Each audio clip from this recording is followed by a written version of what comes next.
Salam sejahtera bagi teman muda sekalian. Jumpa kembali dengan kami dalam podcast Renungan Seorang Pengembara Hidup.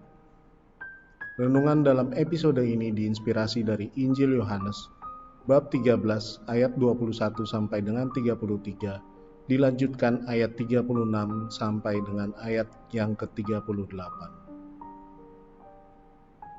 Setelah Yesus berkata demikian, ia sangat terharu, lalu bersaksi, "Aku berkata kepadamu, sesungguhnya seorang di antara kamu akan menyerahkan aku." Murid-murid itu memandang seorang kepada yang lain. Mereka ragu-ragu, siapa yang dimaksudkannya.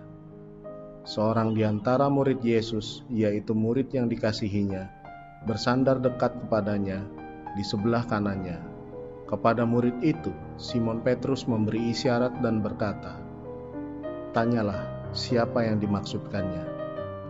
Murid yang duduk dekat Yesus itu berpaling dan berkata kepadanya, "Tuhan, siapakah itu?" Jawab Yesus, "Dialah itu yang kepadanya aku akan memberikan roti, sesudah aku mencelupkannya." Sesudah berkata demikian, ia mengambil roti, mencelupkannya dan memberikannya kepada Yudas, anak Simon Iskariot. Dan sesudah Yudas menerima roti itu, ia kerasukan iblis. Maka Yesus berkata kepadanya, "Apa yang hendak kau perbuat, perbuatlah dengan segera." Tetapi tidak ada seorang pun dari antara mereka yang duduk makan itu mengerti apa maksud Yesus mengatakan itu kepada Yudas. Karena Yudas memegang kas, ada yang menyangka bahwa Yesus menyuruh dia membeli apa-apa yang perlu untuk perayaan itu, atau memberi apa-apa kepada orang miskin. Yudas menerima roti itu, lalu segera pergi. Pada waktu itu, hari sudah malam. Sesudah Yudas pergi, berkatalah Yesus, "Sekarang Anak Manusia dipermuliakan, dan Allah dipermuliakan di dalam Dia. Jikalau Allah dipermuliakan di dalam Dia, Allah akan mempermuliakan Dia juga di dalam dirinya, dan akan mempermuliakan dia dengan segera. Hai anak-anakku, hanya seketika saja lagi aku ada bersama kamu. Kamu akan mencari aku, dan seperti yang telah kukatakan kepada orang-orang Yahudi, ke tempat aku pergi, tidak mungkin kamu datang. Demikian pula aku mengatakannya sekarang juga kepada kamu." Simon Petrus berkata kepada Yesus, "Tuhan, kemanakah engkau pergi?" Jawab Yesus, "Ke tempat aku pergi, engkau tidak dapat mengikuti aku sekarang, tetapi kelak engkau akan mengikuti aku." Kata Petrus kepadanya, "Tuhan, mengapa aku tidak dapat mengikuti engkau sekarang? Aku akan memberikan nyawaku bagimu." Jawab Yesus, "Nyawamu akan kau berikan bagiku? Sesungguhnya aku berkata kepadamu, sebelum ayam berkokok, engkau telah menyangkal aku 3 kali." Pendengar yang terkasih, di dalam bacaan Injil pada episode ini kita melihat ada 2 perbuatan yang menyebabkan dosa. Perbuatan pertama adalah pengkhianatan, dan perbuatan kedua adalah penyangkalan. Pengkhianatan menurut artikel yang saya baca dari situs Wikipedia adalah bentuk pemutusan, perusakan, atau pelanggaran terhadap suatu kontrak praduga, persetujuan, kerjasama, kepercayaan, atau keyakinan yang menciptakan konflik secara moral dan psikologis dalam hubungan antar individu, antar organisasi, atau antara individu dan organisasi. Seringkali pengkhianatan dapat berupa tindakan untuk mendukung kelompok musuh atau saingan, atau juga berupa bentuk pemutusan hubungan kerjasama secara penuh dengan mengabaikan aturan atau norma yang sebelumnya diputuskan atau disepakati bersama. Mengacu pada definisi tersebut, kita bisa menyimpulkan bahwa seseorang yang berkhianat adalah seseorang yang mencari sesuatu dan merugikan pihak lain. Apa yang dicari oleh seorang yang berkhianat? Mereka bisa jadi mencari kenyamanan, keamanan, dan keuntungan untuk dirinya sendiri. Dalam arti lain, seseorang dikatakan berkhianat jika ia menghancurkan pihak lain demi pihak lawan, demi keuntungan pribadinya. Lalu bagaimana dengan penyangkalan? Masih dalam situs yang sama, penyangkalan adalah sikap yang menyatakan bahwa suatu pernyataan atau dugaan tidak benar. Penyangkalan juga merupakan istilah dalam mekanisme pertahanan ego psikologis yang dikemukakan oleh Sigmund Freud ketika seseorang dihadapkan dengan fakta yang membuatnya tidak nyaman untuk diterima dan malah menolaknya serta bersikeras bahwa fakta itu tidak benar, meskipun bukti-buktinya berlimpah. Seseorang dikatakan menyangkal bahwa ia tidak mau menerima fakta benar yang sudah ada buktinya. Itulah yang dilakukan oleh Yudas Iskariot dan Petrus. Yudas oleh karena ingin mencari keuntungan, maka ia pergi kepada imam-imam kepala untuk menyerahkan Yesus.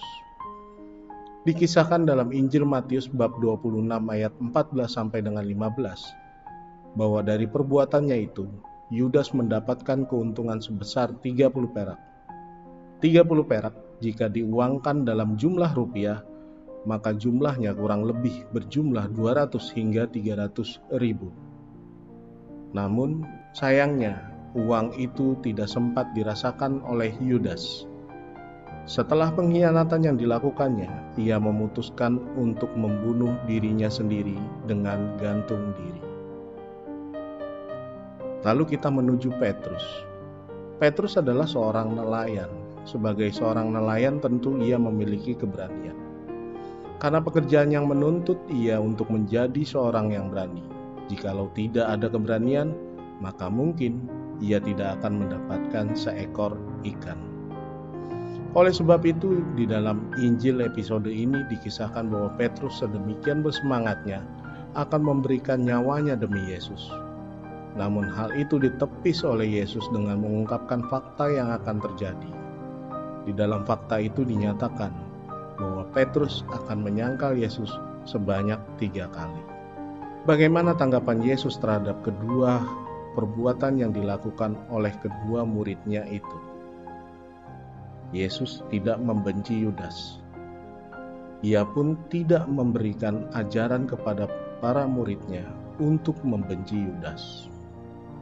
Justru setelah Yudas pergi, ia memberikan perintah baru untuk saling mengasihi. Yesus pun membiarkan pengkhianatan itu terjadi. Yesus juga tidak pergi atau menolak hukuman yang akan diterimanya. Begitupun dengan Petrus. Ketika Yesus mengetahui bahwa Petrus akan menyangkalnya sebanyak 3 kali, Yesus tidak menjauhi dirinya. Yesus tetap dekat dengan dirinya, bahkan menjadi seorang yang sangat dipercayai oleh Yesus untuk memimpin para jemaat. Pada saat penyangkalan itu pun terjadi, Yesus tidak membencinya. Ia tetap menerima Petrus dengan segala kondisi kelebihan dan kekurangan yang ada di dalam dirinya. Pendengar yang terkasih, apa yang bisa kita peroleh dari Injil dalam episode ini? Kasih. Ya, kasih. Kasih Yesus kepada Yudas tidak ada habisnya. Meski karena perbuatan Yudas, Yesus harus menderita, namun ia tetap menerima dan menjalaninya. Demikian juga kepada Petrus. Meski sudah disangkal, setelah bangkit pun, Yesus tetap mengasihi Petrus. Dan oleh karena kasihnya itu pun, Petrus dipercaya untuk menjadi penatua jemaat dan membimbing jemaatnya. Pengkhianatan dan penyangkalan memang hal yang tidak mudah untuk diterima oleh kita semua. Ketika kita dikhianati oleh teman, pacar, atau pasangan hidup, perbuatan itu membuat hati kita menjadi sakit. Rasa sakit itu bukan menjadi alasan bagi diri kita untuk membenci mereka. Justru dengan sakit itu, menjadi tugas bagi kita untuk mencurahkan kasih seperti yang Yesus perbuat kepada Yudas dan Petrus. Meski disangkal oleh keluarga, teman, atau bahkan pasangan hidup, bukan berarti itu menjadi alasan yang kuat bagi kita untuk membenci mereka. Justru itulah peluang bagi kita untuk tidak henti-hentinya mencurahkan kasih seperti yang Yesus perbuat kepada Petrus.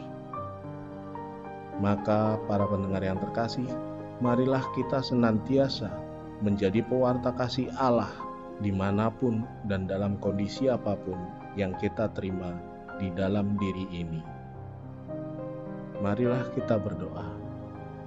Ya Allah, berikanlah kepada kami keluasan hati-Mu untuk senantiasa mengampuni kesalahan sesama kami.